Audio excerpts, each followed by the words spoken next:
వీటిపై ఎక్కడా చర్చ జరగట్లేదు. శ్రీనివాస్ గారు చెప్పండి. అల్జాపూర్ శ్రీనివాస్ గారు భారతీయ జనతా పార్టీ నుంచి. యా సార్, ఇక్కడ ఇప్పుడు పాయింట్కి వచ్చారు. బీఆర్ఎస్ నుంచి ఉన్న అధికార ప్రతినిధి శ్రీనివాస్ గారు, అనేక సమస్యలు ఉన్నాయి తెలంగాణలో. ఒకవైపు యూరియా దొరక్క రైతులు రైతు దినోత్సవం రోజునే గోసపడ్డ పరిస్థితులు కనిపిస్తూ ఉన్నాయి. మరోవైపు నీటి పంపకాల గురించి ఒక రకంగా యుద్ధమే జరుగుతోంది. సో ఏ ప్రాజెక్టుకు కూడా కేంద్రం నుంచి నిధులు రాని పరిస్థితి. ఈ రోజు బండి సంజయ్ గారు ఈ విమర్శల మీద స్పందించారు. కానీ తెలంగాణ రైతాంగానికి యూరియా కావాలి అని చెప్పి ఇటు కాంగ్రెస్ నుంచి ఉన్న ఎంపీలు కానీ అటు బీజేపీ నుంచి ఉన్న ఎంపీలు కానీ ఎవరూ కూడా మన పార్లమెంట్ శీతాకాల సమావేశాల్లో ఈ అంశాన్నే తెరపైకి తీసుకురాలేదు.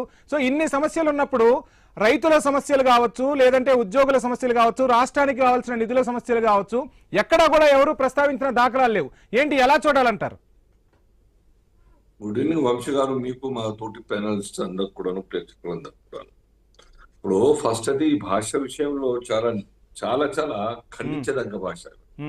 రాజకీయాల్లో హుందాగా ఉండాలి. ఏ పార్టీ నాయకులైనా కానీ, కార్యకర్తలైనా కానీ వ్యక్తిగతంగా దూషణలకు తావివ్వకుండా వారు పరిపాలన చేసే తప్పులు, చేసేటువంటి ఆరోపణల మీద ప్రత్యారోపణలు చేయడానికి కూడా ఒక హద్దుపద్దు భాషతో ఉంటది. అది కాకుండా సందర్భం ఒకటి, వారు ప్రెస్ మీట్ లో ఏదో మాట్లాడినారు, అది నోరు జారుడే అనుకోవడం, తోలు తీద్దామని. దానికి కౌంటర్ గా ముఖ్యమంత్రి గారు సర్పంచుల యొక్క ప్రమాణ స్వీకారంకు పోయి తిట్ల పురాణం వినిపించేస్తా అంటే అక్కడ ఉన్న వాళ్ళు చాలా చాలా ఆశ్చర్యపోయినారు.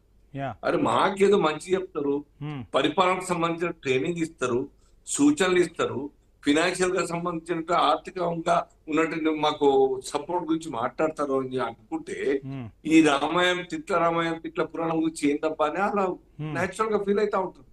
ఇది ఎవరికైనా మంచిది కాదు.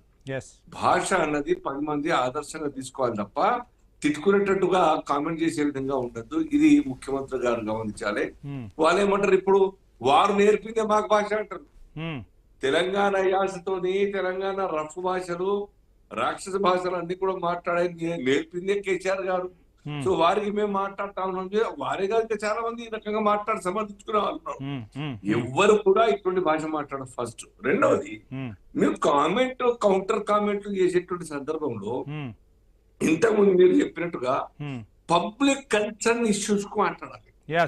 వాటి మీద మీరు ఘాటుగా స్పందించండి, ఘాటుగా మాట్లాడండి.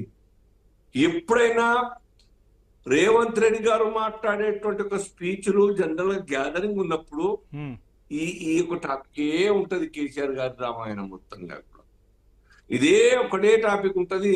ఆ యొక్క కాళేశ్వరం దాని మీద వాట్ ఈస్ ప్రోగ్రెసింగ్ నౌ, ఏం నడుస్తా ఉంది రాష్ట్రం, ఏ రకంగా డెవలప్ అవుతున్న విషయం మాట్లాడతారు. ఆనాడు మీరు చూడరు పోలీసు అధికారుల యొక్క సమావేశంలో సందర్భం ఏంటది, అధికారుల సమావేశం రవీంద్ర భారతలో అనుకుంటుంది సబ్జెక్ట్ కరెక్షన్.